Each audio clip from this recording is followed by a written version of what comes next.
Guys, మీరు devil అని విన్న వెంటనే red colour horns, scary face గుర్తు చేసుకుంటున్నారా? లేదంటే రాక్షస రూపం, కొమ్ములున్న భయంకరమైన ముఖం గుర్తొస్తుందా? బట్ డూ యూ నో, యాక్చువల్గా డెవిల్ అంటే అది కాదు. డెవిల్ అనే వర్డ్ గ్రీక్లో డయాబులోస్ నుంచి వచ్చింది. డయాబులోస్ అంటే మీనింగ్ ఏంటంటే the one who opposes or accuser. దీనికి అర్థం ఏంటంటే విరోధించేవాడు లేదా ఆరోపణలు చేసేవాడు అనేలా ఉంటుంది. ప్రాచీన గ్రంథాల్లో డెవిల్ అంటే గాడ్కి శత్రువు కాదు, మన ఫెయిత్ని టెస్ట్ చేయడానికి వచ్చిన ఒక శక్తిలాగా చెప్పారు. ఇది బైబుల్లో జాబ్ అనే స్టోరీలో కూడా మెన్షన్ చేశారు. అక్కడ సైతాన్ గాడ్ పర్మిషన్తో జాబ్ని టెస్ట్ చేస్తారు.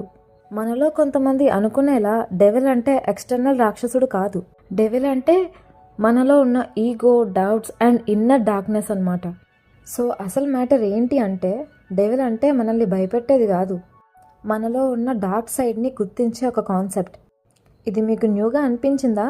ఇంకా ఇలాంటి ఫ్యాక్ట్స్ కోసం ఫాలో చేయండి. ఈ వీడియో మీకు నచ్చినట్టయితే లైక్ చేయండి. ఇంకా ఇలాంటి కూల్ ఫ్యాక్ట్స్ కావాలంటే సబ్స్క్రైబ్ చేయడం మర్చిపోకండి.